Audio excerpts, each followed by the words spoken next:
চাওক শাসনাধিষ্ঠ বিজেপি চৰকাৰৰ মন্ত্ৰী বিধায়কৰ মুখে মুখে কেৱল উন্নয়নেই উন্নয়ন। পিছে উন্নয়নৰ পোহৰ পৰা নাই গোৱালপাৰাৰ মৰণৈ শিঙিমাৰী অঞ্চলত।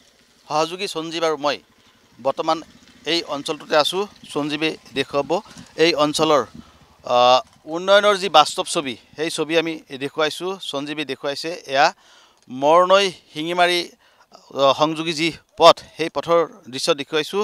আৰু মৰণৈ শিঙিমাৰীৰ মাজত থকা যি নদী আছে, সেই নদীৰ ওপৰেৰে সদ্য নিৰ্মিত এটি দলং দেখিবলৈ পোৱা গৈছে। আৰু সেই দলঙৰ কাষৰ যি দৃশ্য দেখিবলৈ পোৱা গৈছে, দলং আচলতে এমাহ পূৰ্বে এই দলঙৰ ওপৰেদি অহা যোৱাৰ ব্যৱস্থা কৰিছে ঠিকাদাৰে। কিন্তু ঠিকাদাৰৰ চৰম দুৰ্নীতিৰ বাবেই আচলতে এই যি পথছোৱা, সেই পথছোৱা খহি যোৱা দেখিবলৈ পোৱা গৈছে। এজাক বৰষুণতে এই দলং খহি যোৱা, দলঙৰ যি আচলতে মাটি, দুফালৰ মাটি আছে, সেই মাটি আচলতে তলৰ ফালে বহি গৈছে, যাৰ ফলত এই অঞ্চলটোৰ শিক্ষাৰ্থীৰ লগতে অঞ্চলবাসী ৰাইজ দুৰ্ভোগ ভুগিব লগা হৈছে। মই কথা পাতিবলৈ যত্ন কৰিম অঞ্চলবাসী ৰাইজ আছে।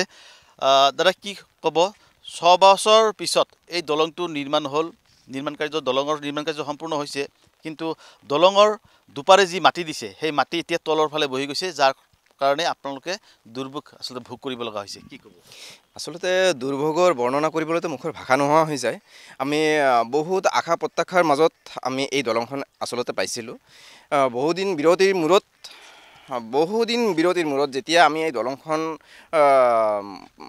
লাভ কৰিলোঁ, বিভিন্ন মানে বাধাৰ সন্মুখীন হৈও লাষ্টত যেতিয়া আমাৰ দলংখন নিৰ্মাণ কাৰ্য শেষ হৈ গ'ল, এতিয়া ৰাস্তাৰ কামটো আহিলে। হয়তো ৰাস্তাৰ কাম দুইফালে যিটো মাটি তেওঁলোকে পেলাইছে, ঠিকাদাৰ গোষ্ঠীৰ অদূৰদৰ্শিতা আৰু অপৰিপক্ক কামৰ নমুনাহে এয়া। কাৰণ তেওঁলোকে যেতিয়া এই এনেকুৱা দ ঠাইত মাটি পেলাইছিলে, আমাৰ সাধাৰণ জ্ঞান মতে তেওঁলোকে 2 ফুট 3 ফুট বা 4 ফুটৰ মূৰে তেওঁলোকে ৰোলাৰ কৰিব লাগিছিলে, কিন্তু ৰোলাৰ কৰা নাই। আগতে ইমান দ ঠাইত মাটি তেওঁলোকে আগতে ফিল আপ কৰি লৈছে, তাৰপিছতহে ওপৰে জাষ্ট সমানহে কৰি গৈছে বুলি ক'ব লাগিব। তেওঁলোকে দেখিবলৈ পোৱা গৈছে এই ইয়াতেই নহয়, গোটেই পথছোৱা বোকাই বোকা, স্কুলীয়া ল'ৰা ছোৱালী যাব পৰা নাই। সেইটো বোকা হ'বই, নিশ্চিতভাৱে বোকা হ'ব। কাৰণ এইটো ৰঙা মাটি দিয়া হৈছে, লগতে কিছু বালি মিহলি আছে। তো বৰষুণ পৰিলে নিশ্চয়কৈ বোকা হ'বই। আৰু তেওঁলোকে যে কাম কৰিছে, কামৰ কোৱালিটি আপোনালোকৰ চকুৰ সন্মুখত ভাহি আছে। তেওঁলোকে এই দলংখন যে দুৰ্নীতিৰ আশ্ৰয় লৈছে, নিশ্চয় বুলি ক'ব লাগিব।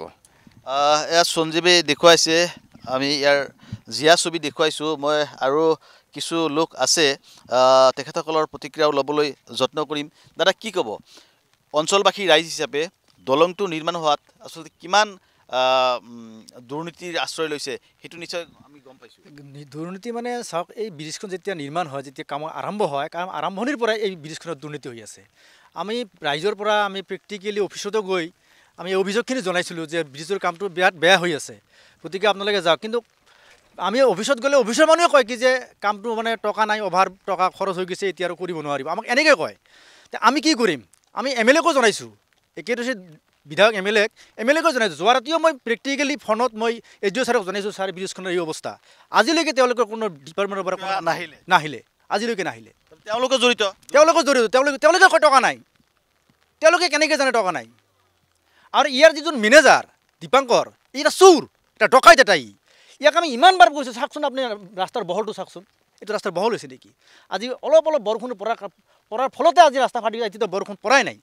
আমাৰ এই হাজাৰ ছাত্ৰ ছাত্ৰী, প্ৰায় 25-30খন গাঁৱৰ মানুহ এই ৰাস্তাৰে অহা যোৱা কৰে। মেডিকেলত যাব লাগে, স্কুল কলেজত যাব লাগে। গোৱালপাৰা মেইন পথ আমাৰ এইটো ছাৰ আমাৰ কোনো বিকল্প ৰাস্তা নাই। এতিয়া আমাৰ নাও নাই, আমাৰতো নাও আছে, এতিয়া নাও নাই। আমাৰ কি অৱস্থা হ'ব? ল'ৰা ছোৱালী আজি আপোনালোকক কলাত লৈ যাব লগা, বাইক আমাৰ সিপাৰে, আমি ৰাস্তাত ছাত্ৰ ছাত্ৰীক আমি স্কুলেৰে বাইকততো ক্ষমতাই নাই, আমি কলাত লৈ ৰাস্তা পাৰ কৰিব লগা হৈছে। ইমান ধুনীয়াকৈ ড্ৰেছ সাজি কাচি আহি লেতেৰা জোতা মোজা খুলি লৈ তেওঁলোকে এই ৰাস্তা পাৰ হ'ব লগা হৈছে। নিশ্চয়কৈ দেখুৱাইছোঁ আমি এই অঞ্চলৰ যি জীয়া ছবি। আচলতে শাসনাধিষ্ঠ মন্ত্ৰী বিধায়কৰ মুখে মুখে কিন্তু উন্নয়নৰ যি জয়গান, সেই উন্নয়নৰ জয়গান শুনা যায়, তাৰ বিপৰীত ছবি আমি দেখুৱাইছোঁ। এয়া গ্ৰামাঞ্চলৰ উন্নয়নৰ নমুনা দেখুৱাইছোঁ। আমি আছোঁ গোৱালপাৰাৰ মৰণৈ শিঙিমাৰী অঞ্চলত আৰু মৰণৈ শিঙিমাৰী অঞ্চলৰ কেইবাখনো গাঁৱৰ ৰাইজ আচলতে এনেদৰে যাতায়াতৰ ক্ষেত্ৰত দুৰ্ভোগ ভুগিব লগা হৈছে। বিগত 6 বছৰৰ পিছত আচলতে এই যি দলং এই দলঙৰ নিৰ্মাণ কাৰ্য সম্পূৰ্ণ হৈছে যদিও আচলতে এই দলং নিৰ্মাণত পূৰ্বৰে পৰাই আচলতে দুৰ্নীতিৰ আশ্ৰয় লৈছিলে ঠিকাদাৰে আৰু যাৰ ফলত আজি যি দলঙৰ দুপাৰে যি মাটি দিছে সেই মাটি সামান্য বৰষুণতে খহি গৈছে আৰু যি পথছোৱা সেই পথছোৱা একেবাৰে বিধ্বস্ত হৈ পৰিছে, যাৰ ফলত আচলতে দুৰ্ভোগ ভুগিব লগা হৈছে এই অঞ্চলৰ শিক্ষাৰ্থী আৰু এই অঞ্চলৰ জনসাধাৰণ।